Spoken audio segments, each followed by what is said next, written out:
దేవునికి మహిమ కలుగునుగాక. చిన్న ప్రార్థన చేసుకుందాం. మహాపరిశుద్ధుడా, ప్రేమగల తండ్రి, కృపగలిగిన మా యేసయ్య, మీకు వందనాలు, స్తోత్రాలు. ఇంతవరకు ప్రభా మమ్మల్ని సజీవ లెక్కలో కాసి కాపాడి భద్రపరిచి ఈ గుడికిలోనికి తీసుకొచ్చి పునరుద్ధానపు ఆదివారం ఈ సాయంత్రం వేళ ఈ గుడికి జరగటానికి ప్రభా మీరు కృపనిచ్చినందుకు మీకు స్తోత్రాలు తండ్రి. ఇదిగో ప్రభా, ఈ స్థలంలో కూడి ఉన్న ప్రతి బిడ్డను పేరు పేరున జ్ఞాపకం చేసుకోండి ప్రభా. మమ్మల్ని కూడా జ్ఞాపకం చేసుకోమని ప్రార్థిస్తున్నాం. ఈ సేవకుడిగా ప్రభా ఈ స్థలంలో అయినా నిలబడవచ్చు ఉండగా నీ కృప చూపండి, నీ సన్నిధి తోడుగా ఉంచండి, నీ ఆలోచన దయచేయండి, నీ ఆత్మ ద్వారా ప్రభా నైనా నడిపించమని ప్రార్థిస్తున్నాం. ఇదిగో ప్రభా, ఈ స్థలం చుట్టూ నీ కాపుదల కృప మహిమ కంచె వేయమని, దుష్ట దురాత్మ చీకటిని దూరపరిచి ఈ స్థలమంతా ప్రభా నీ మహిమార్థం ఉన్నట్లు సహాయం చేయాలి. మమ్మల్ని అందరినీ మీ స్వాధీనంలో ఉంచండి. ఈ మైకును, ఈ కరెంటును మీ స్వాధీనంలో ఉంచి కొద్ది నిమిషాలు ప్రభా మాతో బిడ్డలతో చూటిగా తేటగా మాట్లాడమని, బిడ్డలకు కావలసిన మాటలు, మాకు మంచి ఆలోచనలు మీరు దయచేయమని, మీ కృప చూపమని. ఇప్పుడు ఏమి మాట్లాడాలో మాకు తెలియదు కానీ ప్రభా మీరు మాట్లాడితే మా జీవితాలు సరిచేయబడతాయి. అయినా తండ్రి, మా జీవితంలో సంతోషం, ఆనందం కలుగుద్దు ప్రభా. నీ మాట చెలవిస్తే చాలు తండ్రి. మీకే స్తోత్రములు.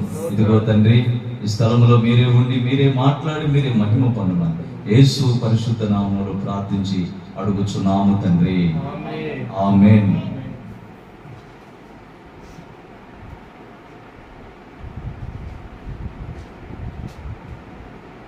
Praise the lord.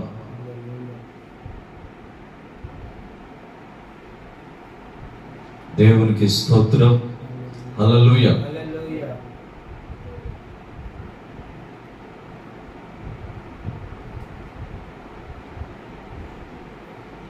అందరికీ ప్రభు పేరిట వందనాలు. మనం ఇలా కూర్చోవటం చాలా మంచిది. దేవుడు మనల్ని ఎంతగానో ప్రేమించాడు. ఇంకా అనేక ప్రజలు, ఈ ప్రాంత ప్రజలు అనేకులు ఈ యొక్క పరిచర్యలోనికి వచ్చి అనేకులు రక్షించబడాలని, అనేకులు జీవితాలు మార్చబడాలని మనం ప్రతిదినం ఇసుకుపడకుండా ప్రతిదినం ప్రార్థనకి చిత్తపడుతూ ఉండాలి. ప్రభు సన్నిధిలో ప్రభుని మహిమపరచడానికి ఇష్టపడుతూ ఉండాలి. కొద్ది నిమిషాలు వాక్యాన్ని ధ్యానం చేద్దాం. దేవునికి స్తోత్రం. హల్లెలూయా. Praise the lord.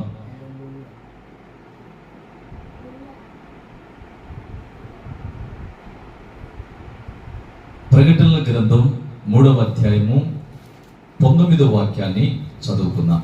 ప్రకటనల గ్రంథం 3వ అధ్యాయము 19వ వచనాన్ని చదువుదాం. నేను ప్రేమించు వారినందరినీ గద్దించి శిక్షించుచున్నాను. నేను ప్రేమించుచున్న వారిని గద్దించి శిక్షించుచున్నాను. గనుక నీవు ఆసక్తి కలిగి మారు మనసు పొందుము. హల్లెలూయా. ఆయన ఏమంటున్నాడంటే, నేను ప్రేమించు వారిని గద్దించి శిక్షిస్తున్నాను. ఎందుకు ఆయన గద్దించి శిక్షిస్తాడు? కారణం సామెతల గ్రంథం 3వ అధ్యాయము 11, 12 వాక్యాన్ని చదువుదాం. నా కుమారుడా యెహోవా శిక్షను తృణీకరింపవద్దు. ఆయన గద్దింపునకు విసుగవద్దు. తండ్రి తనకు ఇష్టడైన కుమారుని గద్దించు రీతిగా యెహోవా తాను ప్రేమించు వారిని గద్దించును. ఆమేన్. దేవునికి స్తోత్రం కలుగును గాక. దేవుని యొక్క బిడ్డలారా, తండ్రి తనకిష్టుడైన బిడ్డను గద్దించు రీతిగా యెహోవా తాను ప్రేమించు వారిని శిక్షిస్తాడు, గద్దిస్తాడు. గద్దించడం వలన, శిక్షించడం వలన మనకి మేలే గాని కీడు కాదు. గద్దింపు, శిక్ష ఇవన్నీ కూడా మనకి బంధకాలు. మనం త్రుటిల్లకుండా, లోకంలో పడిపోకుండా, లోక ఆలోచనలో పడిపోకుండా, ఎక్కడన్నా పొరపాటు జరగకుండా అన్నిట్లో క్షేమాభివృద్ధి కలగటానికే దేవుడు మనల్ని ఈ విధంగా గద్దిస్తాడు, శిక్షిస్తాడు. ఈ గద్దింపు, శిక్ష, దీని వెనక ఏమేమి ఉన్నదో మీకు మంచి మంచి విషయాలు మీకు తెలియపరుస్తాను. సామెతల గ్రంథం 10వ అధ్యాయము 17వ వాక్యాన్ని కూడా చదువుకున్న తర్వాత చూద్దాం. సామెతల గ్రంథం ఉపదేశమును అంగీకరించువాడు జీవ మార్గములో ఉన్నాడు. గద్దింపునకు లోబడిన వాడు లోబడని వాడు త్రోవ తప్పును. 19వ వచనం. విస్తారమైన మాటలలో దోషముండక మానదు. 11వ వచనం. అందులోనే నీతిమంతుని నోరు జీవపు ఊట, భక్తిహీనుల నోరు అహంకారము మరుగుపరుచును. దేవునికి స్తోత్రం. అందుకని దేవుడు తాను ప్రేమించు వారిని శిక్షిస్తాడు, గద్దిస్తాడు. గద్దించటం, శిక్షించటం, ప్రేమించటం. గద్దింపు, శిక్షలు లేకపోతే ప్రేమ కాదు. తాత్కాలికంగా వాళ్ళు వీళ్ళు ఏదేదో మనకు అవి ఇవి తెచ్చి పెడతారు, అవి ఇవి ఇస్తారు. అవి ఇచ్చి మనల్ని మోసం చేయొచ్చు, లేకపోతే ఏమన్నా తేడా చేయొచ్చు. దేనిని మనం నమ్మకూడదు. అందుకని దేవుడు అంటున్నాడు, నేను గద్దించి శిక్షించు కుమారుడు తైలాభిషేకం పొందుతాను అంటుండు. నేను గద్దించు మనుషుడు నా బిడ్డలు అవుతారు అంటుండు. నేను గద్దిస్తే ఈ లోక తీర్పు నుంచి తప్పించబడతారని దేవుని వాక్యం మనకు చదివిస్తుంది. 3 విషయాలు మీకు చెప్తాను. దేవుడు శిక్షించువారు దేవుని కుమారులు అవుతారు, మొట్టమొదటిది. రెండవది, దేవుడు గద్దించు మనుషుడు తైలాభిషేకం పొందుతారు. మూడవది, దేవుడు లోకంతో పాటు కలుగు శిక్ష నుంచి తప్పిస్తాడు. అంటే ఈ లోకంతో కలగబోతున్నటువంటి శిక్ష నుంచి మనల్ని తప్పించడానికే మొదటి నుంచి మనల్ని శిక్షించుకుంటూ, గద్దించుకుంటూ, ప్రేమించుకుంటూ, మనల్ని తొలగించుకుంటూ వస్తుందన్నమాట. హల్లెలూయా. అందుకని మనం చాలా జాగ్రత్తగా గమనించుకోవాలి.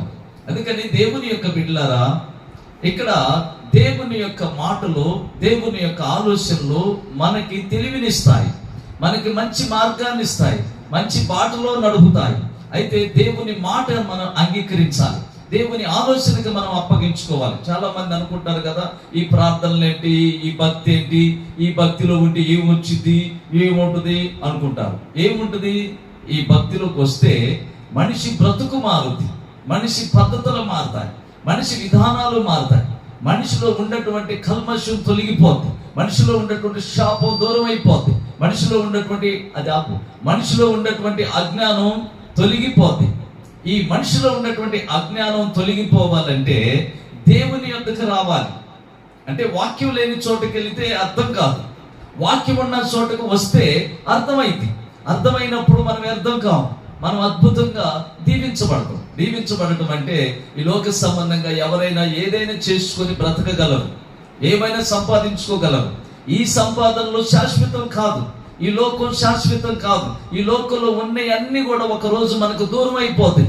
దూరం అయిపోయినప్పుడు మన పరిస్థితి ఏంటి అన్నప్పుడు దాని గురించి దేవుడు ముందుగానే ఆలోచించి, జ్ఞానవంతుడు గనక, మనకేమీ తెలియదు గనక మొదటగానే ఆలోచించి మనల్ని గద్దించుకుంటూ, మనల్ని శిక్షించుకుంటూ, మనకి కష్టాలు, నష్టాలు, ఇబ్బందులు, ఇరుకులు ఇవన్నీ రావటానికి, శోధన, బాధలు, అనేకమైనటువంటి ఇబ్బందులు ఎదురవుతున్నాయి. ఇవన్నీ ఎదురవుతున్నాయి అంటే మనకి జ్ఞానోపదయం కలుగుతుందని మనం అనుకోవాలి. దేవునికి స్తోత్రం కలుగును గాక. మనకి జ్ఞానోపదయం అవుతుందని మనం అనుకోవాలి, అలా ఆమేన్ అనుకోవాలి. అందుకని దేవుని యొక్క బిడ్డలారా, దేవుడు ఆయన గద్దించు మనుషుడు. చూడండి, హెబ్రీయులకు రాసిన పత్రిక 12వ అధ్యాయము. ఎందుకంటే మనం సమయం చాలా వరకు మాటలు పాడుకుంటూ నడిపించాము, వాతావరణం బాగలేదని. అందుకని త్వరగా ముగించుకున్నాం. హెబ్రీయులకు రాసిన పత్రిక 12వ అధ్యాయము 5వ వచనం నుంచి 12వ వచనం దాకా చదువుకుందాం. దేవునికి స్తోత్రం కలుగును గాక. నా కుమారుడా, ప్రభువు చేయు శిక్షను తృణీకరించకుము.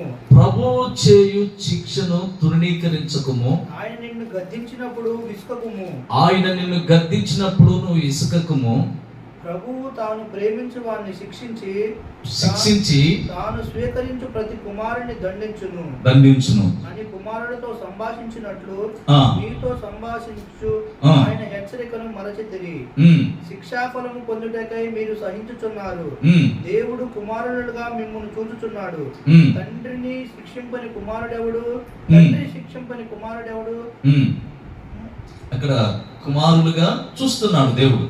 అంటే ఇక్కడ మనకి ఏమి అర్థం అవుతుందంటే, దేవుడు శిక్షించువారు దేవుని కుమారులుగా ఉంటారు.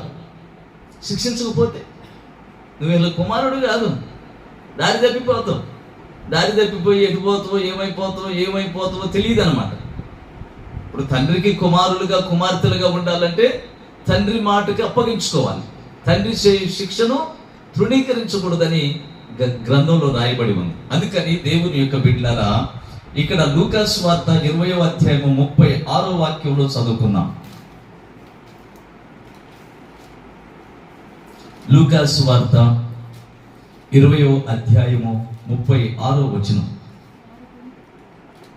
వారు పునరుద్ధానములో పాలివారై ఉండి దేవదూత సమానులను వింటున్నారా? బాగా ఇక్కడ మంచిగా ఆలోచించండి చదువుకుంటూ. దేవదూతలతో సమానులను దేవుని కుమారులై ఉందురు గనుక వారిక సావనేరరు. హల్లెలూయా. దేవుడు గద్దించు మనిషికి సావు లేదు. ఇంకోళ్ళు సావరు. వాళ్ళు ఎవరితో పోల్చిండు? వాళ్ళని దేవదూతలకి సమానులుగా పోల్చారు. వాళ్ళ తర్వాత ఏమన్నాడు? వాళ్ళు దేవుని కుమారులు. దేవుని కుమారులు అంటే మాటలు కాదు. ఈ లోక సంబంధమైన తల్లిదండ్రి బిడ్డలు అనిపించుకునే వాటికంటే కూడా వీటన్నిటిని విడిపించబడి దేవుని కుమారులు దేవుని కుమార్తెలు కావటం చాలా గొప్ప విషయం. మనం అన్నిటిని విడిచిపెట్టి, దేవుడు అన్నాడు, నీ తల్లినైనను నీ తండ్రినైనను నీ అక్కనైనను నీ చెల్లినైనను నీ భార్యనైనను నీ భర్తనైనను ఆఖరికి నీ బిడ్డలైనను ఆఖరికి నీతో సహా కూడా ద్వేషించుకుంటేనే తప్ప నాకు పాత్రులు కాదని దేవుని వాక్యం మనకు సెలవిస్తుంది. దేవునికి స్తోత్రం కలుగునుగా. అంత ప్రేమ దేవునితో ఉండాలి. ఎందుకు ఆ మాట అన్నాడంటే, ఆయన అంత ఉన్నతమైన వాడు, అంత గొప్పవాడు, అంత శక్తిమంతుడు. అంత శక్తి ఆయనలో ఉంది కనుక, ఆయన నిజము కనుక, ఆయన శాశ్వతము కనుక, ఆయన యుగ యుగాలు మరణం లేకుండా మనల్ని బ్రతికించేవాడు కనుక ఆయన అన్నటువంటి మాటలో ఎక్కడా కూడా ఏ తప్పు లేదు. తెలియనటువంటి వాళ్ళు ఏదో దానికి తప్పు అర్థాలు తీసుకుంటారు. వాళ్ళ మైండ్ సరిలేక వాళ్ళకి అంతవరకు అర్థమయ్యి వాళ్ళకి అర్థం కాదు కనుక వాళ్ళు అలా తీసుకుంటారు. కనుక దేవుని యొక్క బిడ్డలారా, దేవదూతలతో సమానులను దేవుని కుమారులు మీకిక ఎన్నటికీ మరణం సంభవించదు, ఇక మరణమే ఉండదని చెప్పని దేవుని వాక్యం మనకు చలవిస్తుంది. అంటే మరణం లేదు. మరణం ఎందుకు లేదు? దేవుడు నిన్ను గద్దిస్తున్నాడు. ఎందుకు నిన్ను గద్దిస్తున్నాడు?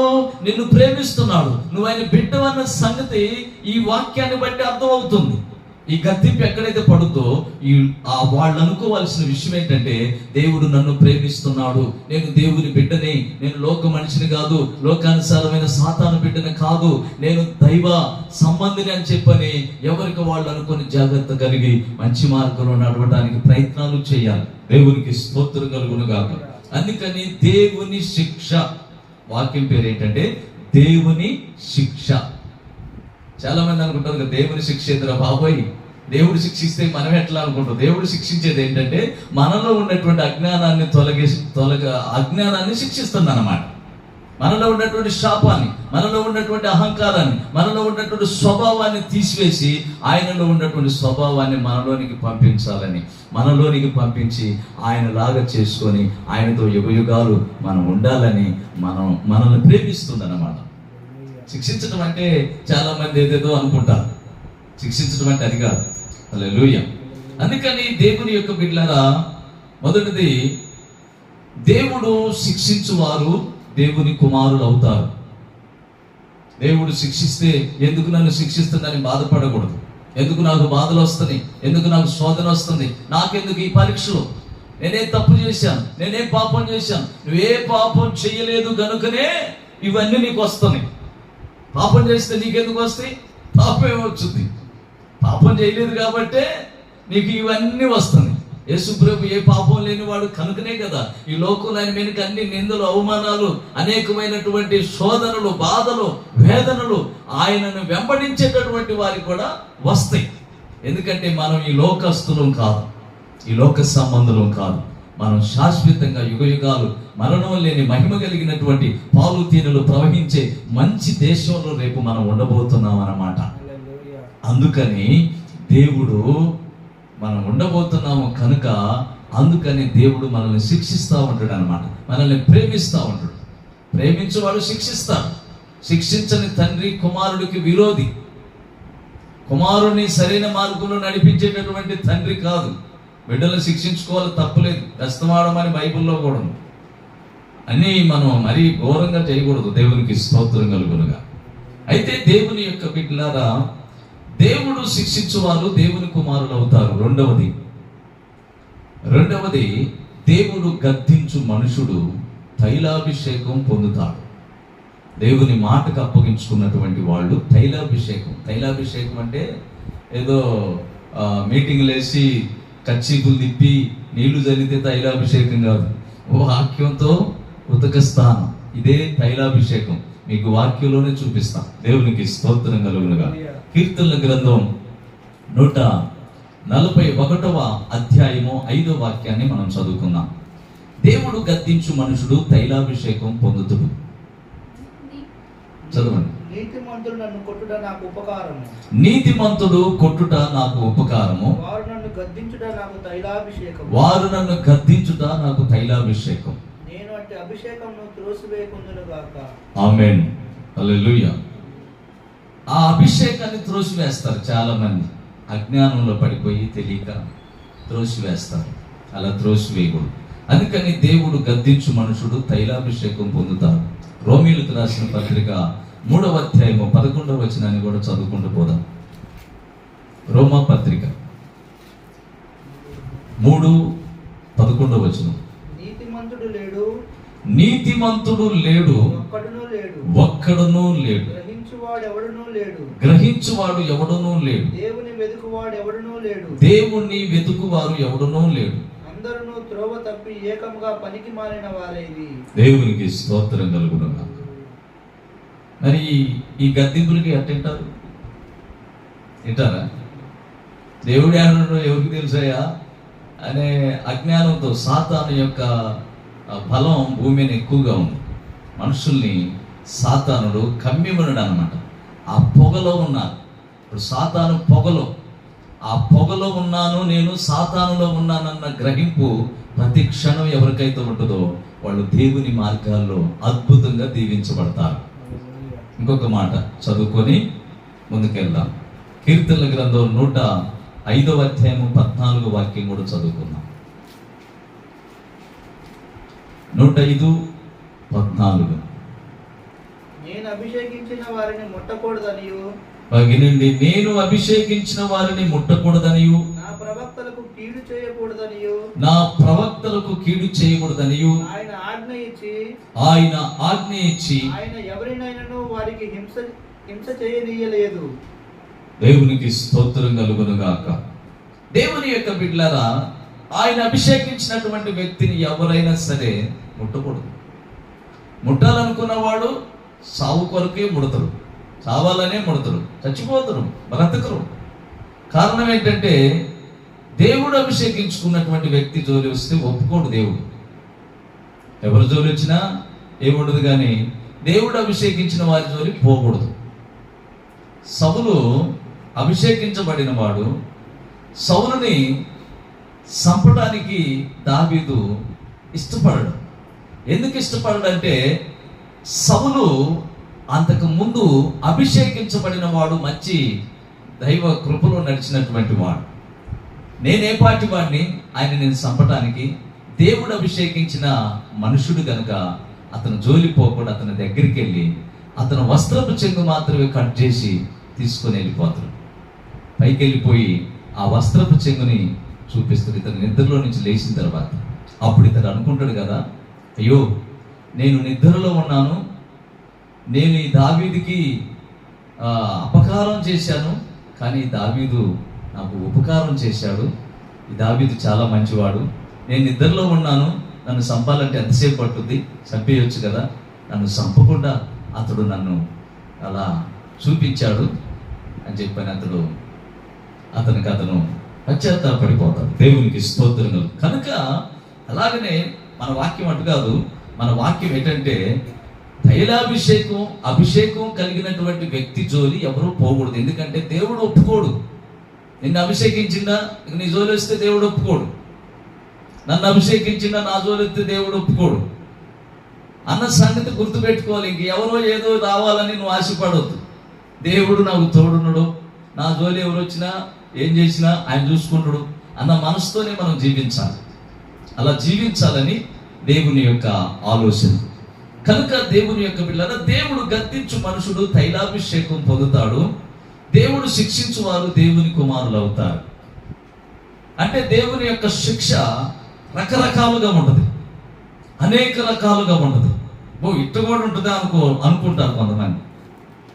నేను మీ ఇంటి ఎదురు చూస్తుంటాను, చెప్పొచ్చా, మీ నాన్నగారు బాగా శోధిస్తుంటాడు, కేకలేస్తూ ఉంటాడు. పాపం ఈమె దేవుణ్ణి నమ్ముకుంది కాబట్టి సరిపోద్ది, లేకపోతే ఎప్పుడు గొంతు పిసికి లేకపోతే పరారన్న అయిపోయేది. ఎందుకు వచ్చిన వాళ్ళు ఈ బాధ నాకు అని చెప్పని పరారు అయిపోయింది. మేము అనుకుంటాం అన్నమాట, దేవుణ్ణి నమ్ముకున్నాడంట అని చెప్పాను. తెలిసింది మీరు ఆ రోజు వర్షంలో బాగా గమనించాలి. తర్వాత మనం చెబితే గుర్తు వచ్చింది నాకు. వర్షంలో మనం కలిసాం కదా, అయితే ఆ రోజు చీకటి కదా, తర్వాత మీరు చెప్పిన తర్వాత మీ పేసు గుర్తుపట్టా, ఓహో అని చెప్పాను. అట్లాగనే మీరు మంచివారు, ఆయనకి మనం చెప్పాను కదా, ఇంకా ఆ విషయం వదిలేద్దాం. మనం చెప్పాను ఆ విషయం చేయండి, చేస్తే మంచిది. మనం ఎప్పుడైనా కానీ ఒక ఆత్మ రక్షించబడాలి కానీ శిక్షించబడకూడదు, దేవుని రాజ్యం నుంచి వెళ్ళిపోకూడదు కదా, దేవునితో ఉండాలనేది మనం కోరుకోవాలి. సరే, మూడవది చదువుకొని ముగించుకున్నాం. మూడవ మాట, దేవుడు లోకంతో పాటు కలుగు శిక్షను తప్పిస్తాడు. లోకానికి శిక్ష ఉంది, లోకంలో ప్రతి ఒక్కరికి ఉంది. లేదని వాళ్ళు అనుకుంటున్నారు కానీ ఉందన్న సంగతి తెలిస్తే బాగా బ్రతుకుతారు, మంచి మార్గంలోకి వస్తారు, జాగ్రత్తగా ఉంటారు, ఎవరిని దూషించిన వాళ్ళు, అందరితో బాగుంటారు. అయితే దేవుడు లోకంతో పాటు కలుగు శిక్ష నుంచి మనల్ని తప్పించడానికే ఈ శిక్షలన్నీ. దేవుని శిక్ష రేపు తప్పిస్తాడు. ఆ శిక్షను భరించుకోవాలి. ఆ శిక్షను భరాయించుకునే కృప మనకు ఉండాలి. దానికోసం ప్రార్థన చేసుకోవాలి. ఒక్కోసారి సేవకులు కూడా ఒక్కోసారి కోపం వచ్చేసి ఒక్కొక్క సమస్యలు ఎదురైనప్పుడు సాధ్యం అయినా కానీ మనం మరలా వెంటనే ప్రభు మనల్ని జ్ఞాపకం చేసి ఆయన అయ్యా ఇది కరెక్ట్ కాదని చెప్పని మనకు తెలియపరిచి మళ్ళీ మోకాళ్ళు వేసేటట్లు చేస్తారు.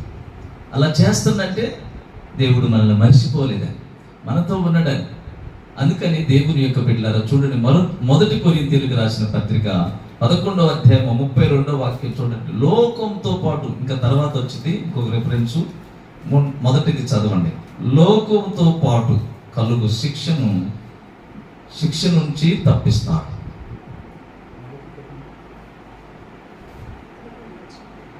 పదకొండవ అధ్యాయము 32వ వచనం, మొదటి కొరింథీ. మనము తీర్పు పొందిన ఎడల లోకముతో పాటు మనకు శిక్షావిధి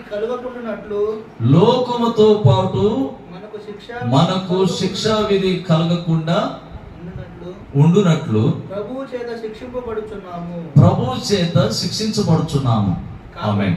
చాలు, మనకి ఆ మాట ముఖ్యం. లోకంతో పాటు శిక్షా విధి కలగకుండా ఉండటానికే దేవుడు మనల్ని శిక్షిస్తాం. ఈ మాట అందరికి తెలియక కన్ఫ్యూజ్ అయిపోతుంటారు. ఆయన శిక్షిస్తుందంటే మనల్ని ప్రేమిస్తుందన్నమాట. ప్రేమిస్తుందంటే మనకు తెలిసిపోయిందంటే ఇంక ఎన్ని శిక్షలు వచ్చినా, ఎన్ని బాధలు వచ్చినా, ఎన్ని శోధనలు వచ్చినా, ఎన్ని ఇబ్బందులు, ఇరుకులు ఎన్ని వచ్చినా సరే ప్రభువా ఓకే. మా పాస్టర్ గారంట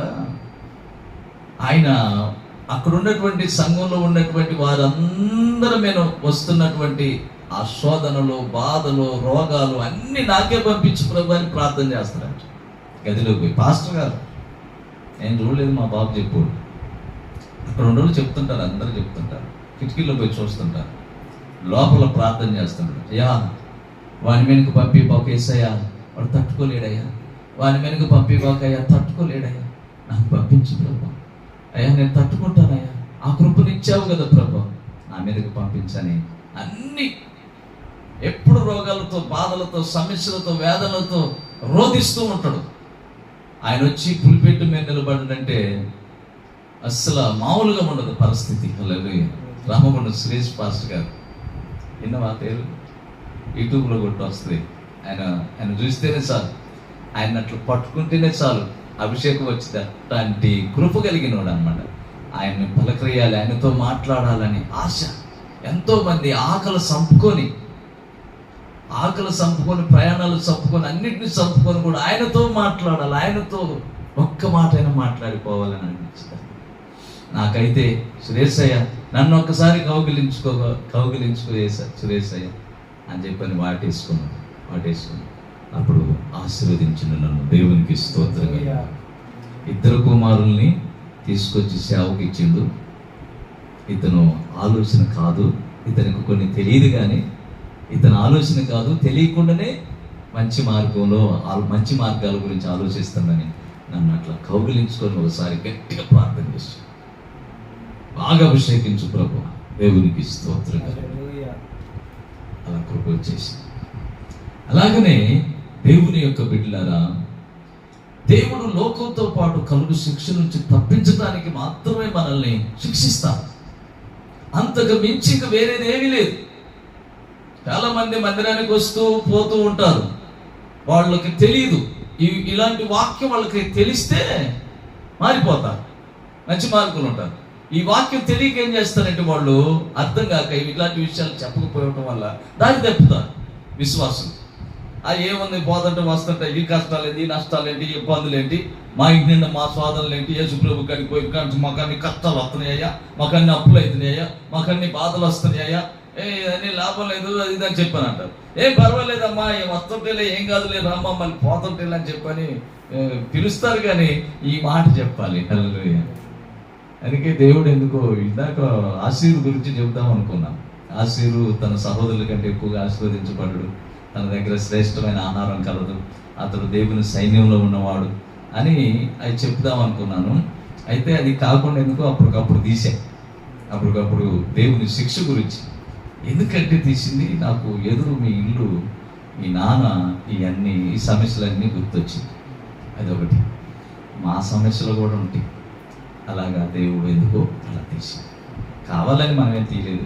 దేవుడు అలా ఆ సమయంలో అలా ప్రేరేపణ కలగజేసినప్పుడు మనం తప్పదు. దేవునికి స్తోత్రం. అందుకని దేవుని యొక్క బిడ్డలారా, 2 కొరింథీయులకు రాసిన పత్రిక 5వ అధ్యాయం 10వ వాక్యం కూడా చదువుకొని ముగించుకున్నాం. 2 మాటలు టకటక.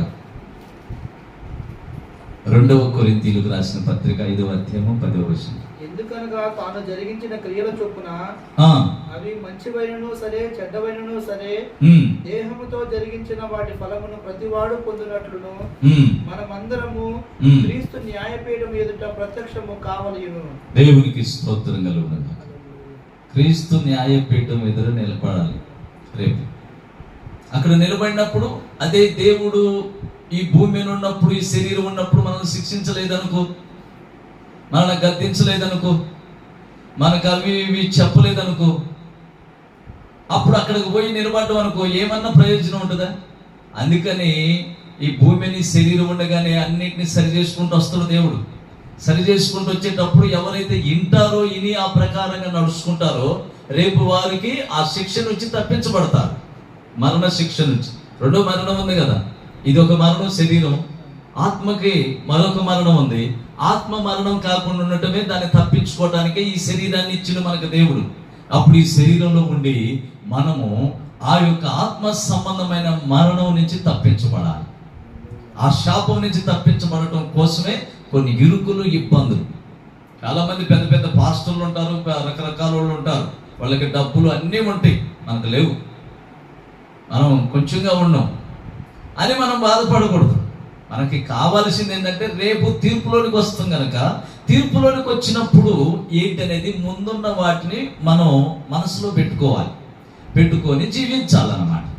చూడండి, దానియేలు గ్రంథం 7వ అధ్యాయం 10వ వాక్యంలో కూడా రేపు ఆయన ఎదుటికి నిలబడాలి, ఆయన ఎదుటి వచ్చి నిలబడాలి. లోకం అంతా నిలబడుద్ది, లోకంలో ఉన్నటువంటి వారంతా నిలబడతారు, పాస్టర్లే కాదు, విశ్వాసులే కాదు, ప్రతి ఒక్కరు. 7వ అధ్యాయం 10వ వచనం. అగ్ని వంటి ప్రవాహము ఆయన యొద్ద నుండి ప్రవహించుచుండెను. వేవేల కొలది ఆయనకు పరిచారకులుండిరి, కోట్ల కొలది మనుషులు ఆయన ఎదుట నిలిచిరి. తీర్పు తీర్చుటకై గ్రంథములు తెరవబడెను. దేవునికి స్తోత్రం కలుగునుగా. ఆయన ఎదుట నిలబడ్డారు, వచ్చారు. గ్రంథాలు అనగా ఒక్కొక్కరు చరిత్రలు ఆ రాయబడి ఉంటుంది. ఆ చరిత్రలు ఇప్పుతున్నారు. ఇప్పినప్పుడు పలాని ప్రసాదు, పలాని సాగరు, పలాని శామ్యులు, పలాని పౌలస్సు, ఇట్లా పిలుస్తారు. పిలిచినప్పుడు మనం ఈ భూమి నుండి కానీ అన్నిట్లో ఓకే పర్వాలేదు, అక్కడికి పోయినా కానీ నిలబడ్డా కానీ నేను అన్నిట్లో మొదటి స్థానంలో ఉన్నాను, ఏం పర్వాలేదు అన్న ధైర్యం మనకి భూమి మీద రావాలి, ఈ శరీరంలోనే రావాలి. అది లేకుండా ఉండమనుకో కష్టమే. అందుకే బైబిల్లో ఉంది ఒక మాట, ఏముందంటే నీ భక్తి నీకు ధైర్యము పుట్టింపదా, నీ యథార్థత అంటే నీ మంచి ప్రవర్తన నీకు ఆధారము కాదా. అది లేనప్పుడు నువ్వు భక్తి చేస్తున్నావా, నీకు ధైర్యం లేదంటే భక్తి చేస్తున్నా కానీ భక్తి మీద నమ్మకం, విశ్వాసం, ఆ భక్తి వల్ల నీకు సరైనటువంటి విధానం లేదనుకో నువ్వు లేనట్టే. చాలా మంది నీ భక్తి నీకు ధైర్యం పుట్టింపదా అంటే నా భక్తి ఏం ధైర్యం పుట్టింపుది, పాస్టర్ గారు ప్రార్థన చేయ అని చెప్పానంట. నేను ఎవరి చేత ప్రార్థన చేయించుకుంటున్నా? ప్రజలకు ప్రార్థన చేస్తూ ఉన్నాను, దేవుని మీద నమ్మకంతో బ్రతుకుతున్నాను, దేవుని మీద నమ్మకంతో బ్రతుకుతున్నాను, ప్రజలకు ప్రార్థన చేస్తున్నాను. ప్రజల్లో ఉన్నటువంటి అనేకమైనటువంటివి ఉంటాయి, అవి వస్తుంటాయి, వచ్చినా తట్టుకోగలుగుతాను నేను, దేవుడు నాకు తోడు నన్ను నమ్మకం ఉంటే గెదురులేదు. ప్రతి విశ్వాసం కూడా అది రావాలి. ఆరికి మాటికి పోయి పాస్టర్ గారి దగ్గరికి పోయి, అయ్యా జలుబు చేసింది, అయ్యా తలకాయ పోతుంది, అయ్యా కాళ్ళు కొంచుకొస్తున్నాయి, అయ్యా నడువులు ఎప్పుడు వస్తుంది, వీళ్ళంతా విశ్వాసులు కాదు, వీళ్ళంతా మైండ్ సరిలేదు, హల్లెలూయా, సరిలేదు. ఈ సరిలేనటువంటి వాళ్ళు వస్తుంటారు, పోతుంటారు. చెయ్యాలి, తప్పదు, సరి చేయాలి, వాళ్ళని మళ్ళీ లైన్లో పెట్టాలి. ఎవరో ఒకళ్ళు దేవుడిని తెలుసుకుని మంచి మార్కులు వాక్యానుసారంగా నడిపించబడతారు అనేది ఆలోచించుకోవాలి. ఇంకొక మాటను చదువుదామా? ఇంకొక మాట చదవండి, ముగించుకోండి. ప్రకటనల గ్రంథం 20వ అధ్యాయము 12 నుంచి 15వ వచనం దాకా ఉంటుంది. ప్రకటనల గ్రంథం 2 గంటలు చెప్పొచ్చు ఈ వాక్యం. మరియు గొప్పవారేమి కొద్దివారేమి మృతులైన వారందరూ ఆ సింహాసనం ఎదుట నిలవబడి ఉండుట చూచితిని. అప్పుడు గ్రంథములు విప్పబడెను, మరియు జీవ గ్రంథమును వేరొక గ్రంథము విప్పబడెను. ఆ గ్రంథముల యందు వ్రాయబడి ఉన్న వాటిని బట్టి తమ క్రియల చొప్పున మృతులు తీర్పు పొందిరి. సముద్రము తనలోనున్న మృతులను అప్పగించెను, మరణమును పాతాళ లోకమును వాటి వశమునున్న మృతులను అప్పగించెను. వారిలో ప్రతి వాడు తన క్రియల చొప్పున తీర్పు పొందెను. మరణమును మృతుల లోకమును అగ్నిగుండములో పడవేయబడెను. ఈ అగ్నిగుండము 2వ మరణము. ఎవని పేరైనను జీవ గ్రంథమందు వ్రాయబడినట్లు కనబడని ఎడల వాడు అగ్నిగుండములో పడవేయబడును. దేవునికి స్తోత్రం కలుగును. హల్లెలూయా. చూశారు కదా, ఈ వాక్యానికి అర్థం మొత్తం వచ్చేసింది. దేవుడు ఎందుకు శిక్షిస్తాడనే దాన్ని. ఆయన శిక్షించకపోతే మరి ఇక్కడ విషయాలు ఎట్లా ఉన్నాయి, మరి అక్కడ విషయాలు అట్లా ఉన్నాయి, అక్కడ విషయాలు అట్లా ఉన్నాయి. మరి తైలాభిషేకం పొందుకోకపోతే, అభిషేకం లేకపోతే నువ్వు దేవుళ్ళో నడవలేవు. అభిషేకం అవసరం, పరిశుద్ధాత్మ అవసరం. పరిశుద్ధాత్మ అన్ని భాషలు మాట్లాడాలి.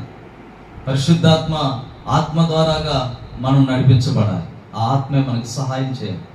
ఆత్మ లేకపోతే మనం ఏమైపోతామో తెలియదు అనమాట, ఎక్కడికి పోతామో తెలియదు అనమాట. అట్లా జరుగుతుంది.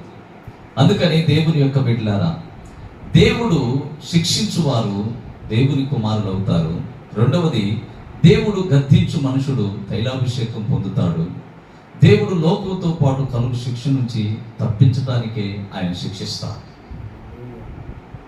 ఆయన శిక్షించిందని మనం ఇంకా బాధపడకూడదు. ఎన్ని శిక్షలు వస్తున్నాయా, అక్కడ ఏదో దేవుని యొక్క ప్రణాళిక ఏదో ఉంది అన్న మనసే ఉండాలి. రెండో మనస్సుకు ఉండకూడదు. ఆ మనస్సు ఉంటే మనకు మేలు కలుగుతుంది. దేవునికి స్తోత్రం కలుగునుగా.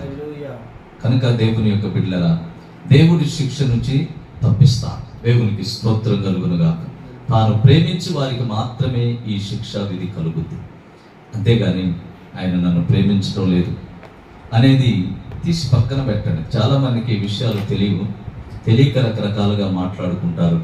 కనుక అందరం కళ్ళు మూసుకుందాం, చిన్న ప్రార్థన చేసుకుందాం. స్తోత్రం. మీలో ప్రార్థన చేస్తారా అమ్మా? చేస్తారమ్మా? చేస్తారా? చేయండి. వాక్యం కొరకు ప్రార్థించండి.